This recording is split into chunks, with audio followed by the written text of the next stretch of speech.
Pokemon has a great cast of female characters. Some are the most powerful trainers in the entire franchise, while others are some of the most kind-hearted people you'll ever meet. But one character goes far beyond those archetypes and is arguably one of the best written female characters in all of Pokemon. My name is Pokey, and this is the Tale of...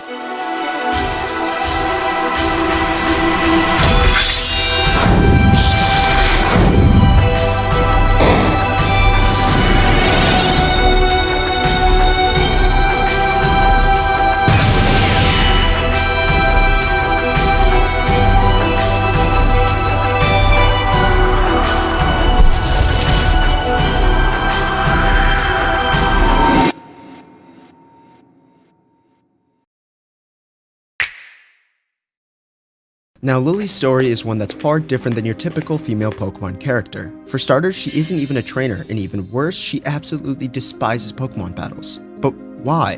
Why would someone hate the very tradition of Pokemon battles that has existed since ancient times? Well, the reason is actually quite depressing. You see, Lillie almost never speaks about her past upon meeting Celine or Elio. Even after journeying from island to island together, she is very vague when it comes to bringing up her past. However, on Melee Island, she asks Elio and Celine if they pick out their own clothes, or if they leave that kind of stuff to their parents. We can assume that both of them, in fact, do pick out their own clothes, as that's just a normal thing to do. But Lillie's response is, to put it simply, very disturbing.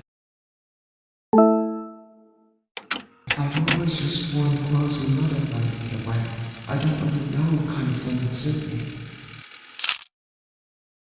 The fact that she states that she doesn't even know what outfit would suit her raises a huge red flag. But we need to dig deeper, so you'll want to remember this line of dialogue as we continue forward. Now, after leaving Melee Island and reaching Akala Island, Lillie explains to us a little revelation regarding how she ended up working with Professor Kukui.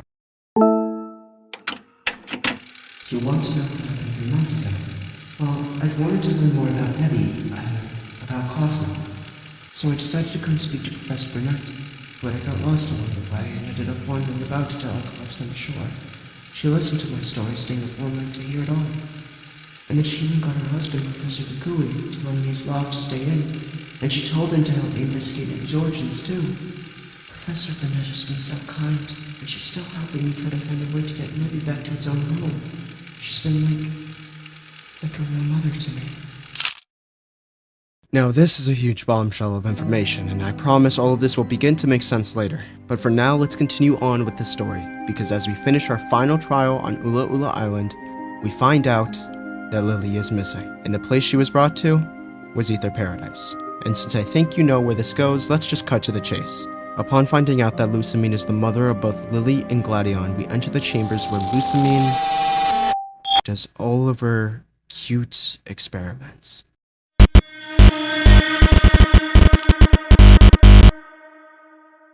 Yeah, no, it's not cool at all. And after getting enveloped by the Ultra Wormhole with Guzma, she was gone, just like that. And we were left with an awful realization. And our eyes looked towards the sweet character that has always been with us from the very beginning, Lillie. And we couldn't feel anything but sadness for her.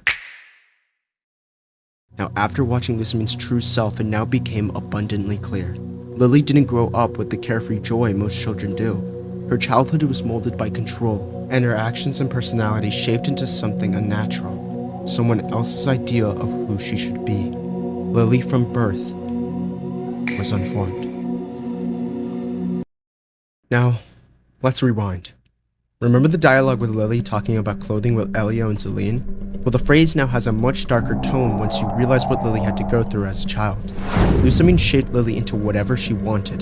This is further backed up by the dialogue shared between Lusamine and Hao during the trip to Aether Paradise, when Lusamine states, "Children are much happier if they only listen to the adults around them." which is just awful. You see, Lusamine had a deep obsession over Ultra Beasts for various different reasons. Part of it was due to the connection between the Ultra Beast and her missing husband. She believed there was a deeper connection between them that led to her husband's disappearance. But in doing so, through all of that research, she went crazy, doing all kinds of experiments to innocent Pokemon just because she wanted to become one with an Ultra Beast. And this is where the paths diverge. In one timeline, Lusamine tries to merge with Neoligo, purely because of her endless research making her go absolutely feral for these creatures. While in the Ultra timeline, she seeks righteousness by giving everyone the false hope of stopping Necrozma from absorbing all of Alola's light. And, well, these obsessions led to her neglecting her children and their needs. In fact, it was Wiki who would actually partake in trying to mother the children the best she could. But of course, she could only do so much. Lusamine would clothe Lillie in a pure white outfit which was made to be similar to Neoligo. It was a way to show how far Lusamine's obsessions went, and she even put that on her kids as well. She would control how Lillie would dress, how she would think, and likely even more than that. Which is probably why Gladion ended up stealing Type Null and running off, as he wanted nothing to do with Aether Paradise, leaving his sister behind. And as a kid's game, Sun and Moon can't go too in-depth with these kinds of things, as too far would drastically increase the maturity rating of the game. But all of these subtle hints points to a very horrible but obvious issue. Lillie and Gladion were raised in quite literally a horrible household, and Lillie most likely suffered the brunt of it too. After Gladion left, Lillie was left alone with her mom. Lusamine, being Lusamine, was likely incredibly irate as Gladion up and left with her precious creation. So the one she turned to vent her frustration was Lillie.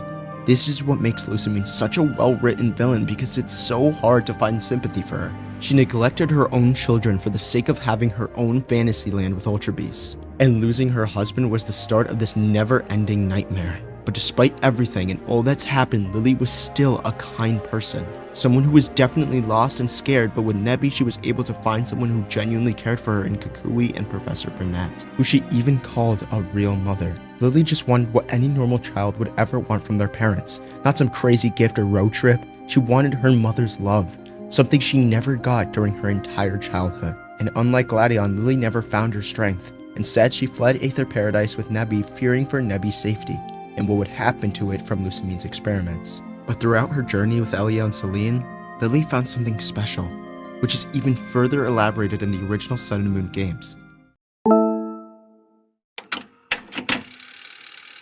Whenever I'm in any sort of danger, you're always there. I want to become a trainer to travel by your side. And this line of dialogue is very special, because what Lillie didn't find in her mother, she found in them.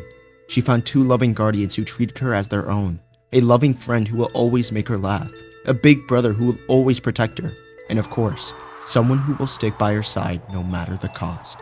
And even if everything seems hopeless, no matter how meaningless things seem to feel, Elio and Celine would never waver. And so would Lillie. Lillie had finally confronted her past and even reunited with her big brother. And now it was time to face her past one last time and stop Lusamine once and for all. But not by killing her, but by saving her. Even when all the cards are down, she continued on with Celine and Elio to confront her mother and stop her from bringing utter ruin to not just Alola but the entire world. Even after everything her mother did, where other people would even abandon their parents and want nothing to do with them for the trauma they caused to their lives, Lillie wanted to save her mother and forgive her. And that, my friends, is called true strength. The ability to forgive someone whom seems impossible to forgive, and despite all of the hardship comes to terms with them. But to do that, Lillie needed to save Nebi from the slumber it was in. Lillie had always cared for Nebi, and although Nebi would always try and save Lillie, it was now Lillie's turn to save Nebi.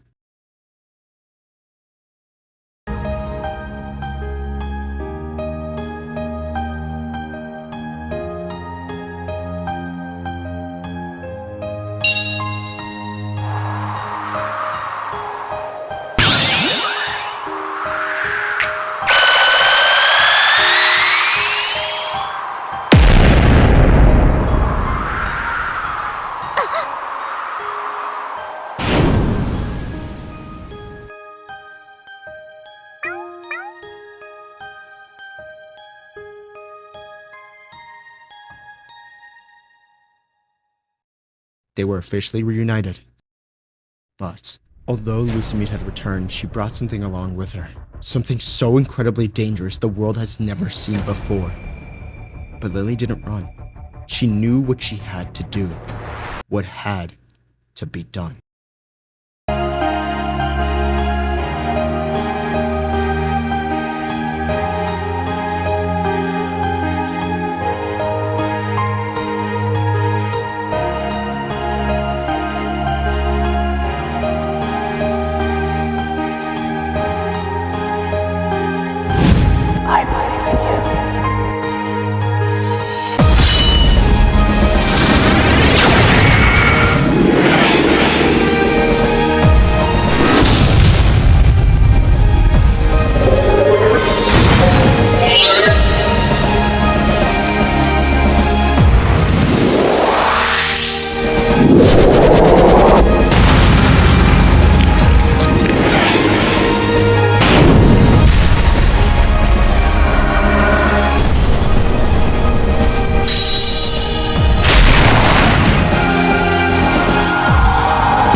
Although Lunala failed, the friendships Lillie made were for naught.